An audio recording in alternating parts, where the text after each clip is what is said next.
अस्सलामुअलैकुम, this is Muqaddas Yasin and you are watching crime stories. आप लोगों ने अक्सर औकात सुना होगा कि लड़के ने तेजाब फेंक के गोली मार के लड़की को कत्ल कर दिया सिर्फ इस वजह से कि उसने शादी करने से मना किया। लेकिन आज आपको मैं एक ऐसा दिल दहला देने वाला वाकया सुनाऊंगी कि लड़की ने लड़के को गोली मार के कत्ल किया। उसकी वजह ये थी कि लड़के ने लड़की के साथ शादी करने से मना कर दिया। आइए जानते हैं इसकी तफसीलात क्या है। समार्ट डिजिटल के नुमाइंदे आमिर मजीद से वेलकम। आमिर, बहुत शुक्रिया। आमिर मुझे बताएंगे वाकया किस तरह से पेश आया कि लड़की ने इतना इंतहाई कदम उठा लिया। जिस तरह आपने पहले इंट्रो में बताया कि ये बड़ा एक अनयूजुअल सा वाकया है। ये वाकया पेश आया है पत्तोकी का इलाका है, माची कोट वहां पर, और ये 23 अप्रैल का वाकया है। मुकद्दस होता कुछ यूं है कि 23 साल शख्स है जिसका नाम फारूक है। वो अपनी वालदा शहनाज बीबी और अपने मामू शहबाज के साथ तालुका हेडक्वार्टर अस्पताल है पत्तोकी में, वहाँ जाता है। फारूक की जो वालदा हैं शहनाज बीबी, उनकी तबीयत ठीक नहीं होती, तो अस्पताल में उनको इब्तदाई तिब्बी इमदाद दी जाती है और उसके बाद उनको बताया जाता है कि उनको ब्लड लगेगा, मतलब खून की बोतलें लगेंगी। रात के 3:30 बज जाते हैं, तो ये कहते हैं कि हम वापस, ये बेसिकली छांगा मांगा के करीब वाकई एक गाँव है, वहां से चलकर आते हैं। तो वो ये सोचते हैं कि हम रात के वक्त कहाँ जाएंगे। तो उन्होंने फैसला ये किया कि उनके ही रिश्तेदार मींस फारूक के वालिद के जो मामू हैं वो करीब में रहते हैं। अच्छा। और उन्होंने फैसला किया कि रात वहां पर जाकर गुजार कर ले। रात को खाना खाकर वो जैसे ही फारूक होते हैं तो फारूक की जो नानी है वो ये कहती हैं कि फारूक की शादी उनकी बेटी है सिद्रा उर्फ नबीला, उससे करवा दी जाए। तो फारूक इससे इनकार कर देता है, फौरन ही इनकार कर देता है कि मैंने शादी नहीं करनी। उसकी कोई वजह थी या वैसे ही? उसकी वजह मैं आपको बाद में बताऊंगा। तो उस मौके पर जो सिद्रा का भाई है नबील अहमद, वो भी मौजूद होता है। वो काफी उनको जो है प्रेशराइज करते हैं कि ये निकाह आप करवा दें। बोले ये निकाह कैसे हो सकता है? अव्वल तो फारूक नहीं मान रहा, बिल्कुल। दूसरा ना फारूक के वालिद को पता है और ना ही फारूक की बहन को पता है और ना बाकी किसी खानदान को पता है, तो हम फौरन निकाह करवा कैसे दें? ये तो मुमकिन ही नहीं।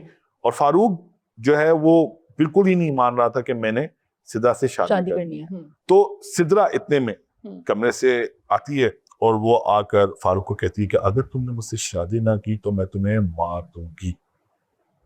और सिद्रा फारूक को पसंद करती थी?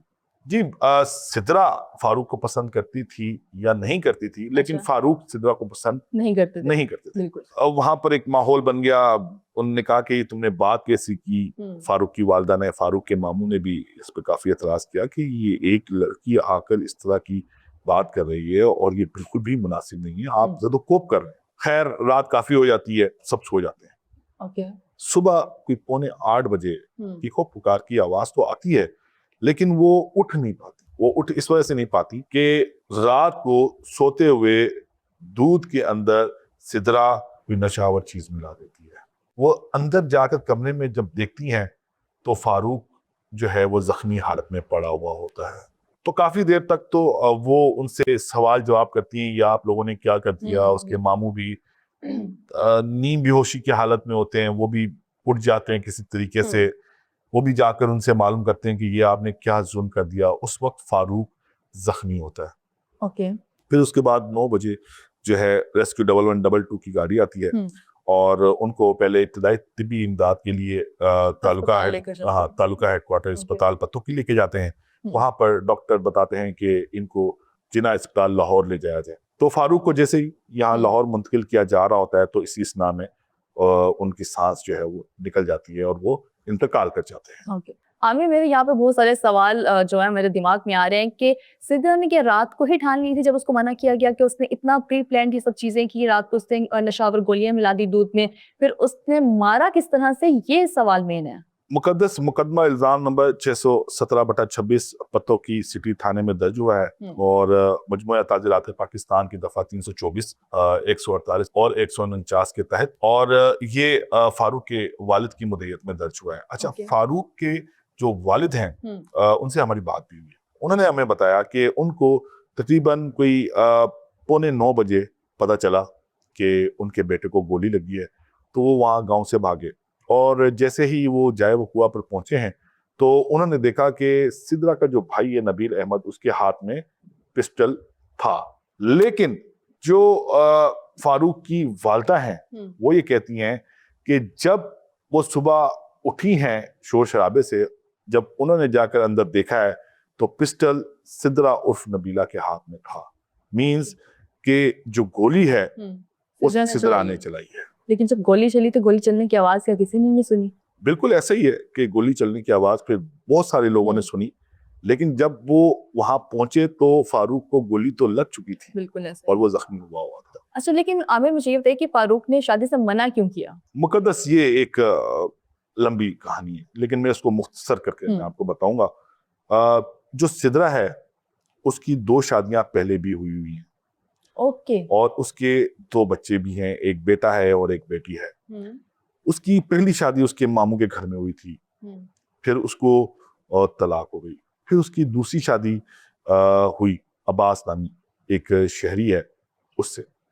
लेकिन दिसंबर के अंदर अब्बास का कोई झगड़ा हुआ, बताया जा रहा है कि उनके घर पे कोई चोरी करने के लिए आया था, तो उन्होंने कोई फायरिंग की थी। फायरिंग के नतीजे में एक बंदा जख्मी हो गया था।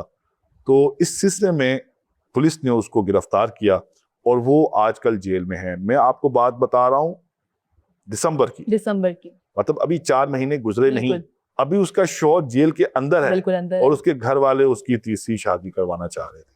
और यही वजह थी कि फारूक ने शादी से मना किया था। एक तो सिद्रा उम्र में बड़ी थी फारूक से, और दूसरा सिद्रा की 2 शादियां पहले भी हो चुकी थी, और तीसरा वो ये कहता था कि अभी तो इसके शौहर को जेल में गए हुए सिर्फ 4 महीने गुजरे हैं, तो इतनी जल्दी में इतना बड़ा फैसला लेना मुनासिब नहीं। बिल्कुल ऐसे। तो यही वजूहात थी कि फारूक ने शादी से मना किया था। अच्छा, मैं जैसे सिद्रा ने इंतहाई कदम उठाया, मुझे लग रहा था कोई कम उम्र की लड़की होगी, ना समझी के अंदर किया, लेकिन आप जैसे बता रहे हैं सिद्रा एक काफी मैच्योर लड़की है, समझदार है। मुझे ये बताएं कि पुलिस की तरफ से अभी तक क्या कार्रवाई की गई है?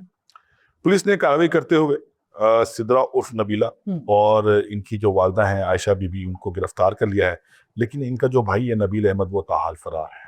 Thank you so much Aamir, आपने ये स्टोरी हमारे साथ शेयर की। बिल्कुल नाज़रीन, ये एक अनरियल सा वाक़या, अक्सर औक़ात हमें ऐसे सुनने को मिलता नहीं है।